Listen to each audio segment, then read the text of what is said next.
Yeah, we got a little glimmer of some sun there right around evening. I don't know if you caught the sunset. It was actually really pretty. I did post a picture of that over on my KSO5 Facebook page. And looking at radar right now, we do have some light snow continuing there across parts of Colorado, western Kansas, and the Oklahoma Panhandle. Liz is headed toward northwestern Oklahoma. And not as much snow up north of Woodward, but as you got down toward Woodward and Fairview, Enid, there were some areas that were around 9 to 12 inches of snow. So close to a foot there in some parts. Now, it is a very hard snow to measure, especially to measure it right. You have to take several measurements out over an open field without having a building or a tree or something that would disturb it and create a snowdrift, and then you measure that and you say, oh, that's my total. Well, you actually have to take several measurements and take an average of it anyway. It's very scientific, but these are the snowfall totals that we have right now from the radar estimation. There are some areas, especially across western Oklahoma, that ended up with more than that, and I had some people telling me on social media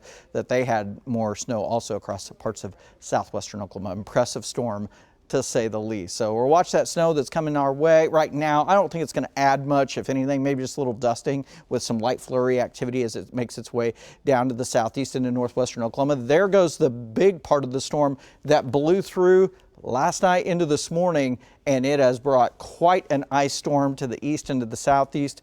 Numerous power outages, literally hundreds of thousands of people right now without power to our east and to our south, from Texas even out toward New Mexico. There's 5,000 customers without power. There are 2,000 in Colorado, and then the issues are just terrible. We've seen ice storms like that before. We know what that's like. I'm so thankful with this storm that we're not dealing with that. I know we had a lot of snow and we had some sleet and things like that, but it could have been a lot worse. Let's go ahead and go to the maps. Let me show you what we're dealing with now. Cold, right? You probably knew that. 6 degrees.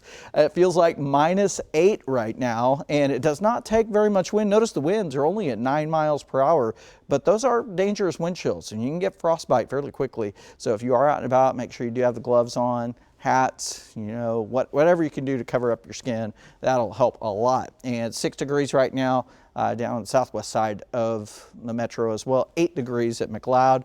Feels like -2. So there are some areas that actually have wind chills that are below 0 here right now. 6 below, and Kingfisher is how it feels. Actual temperature, 5 in Guthrie, 3 in Okarche, and that's part of the problem is the air is very dry, but to get that snowpack on the ground, it kind of acts like a refrigerant basically. Look at the current temperatures up at Enid.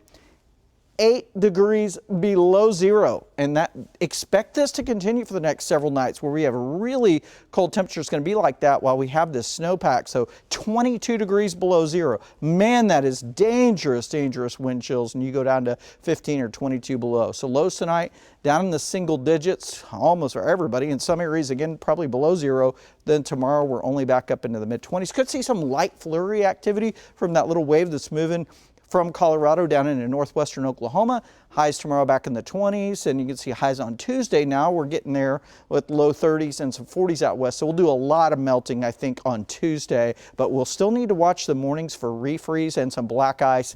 We'll finally see those lows creep back up into the 20s. Another strong cold front later this week. You can see February starts mild, but then we're going to get another cold snap, it looks like, later in February once again. So there's looking at the 5+5.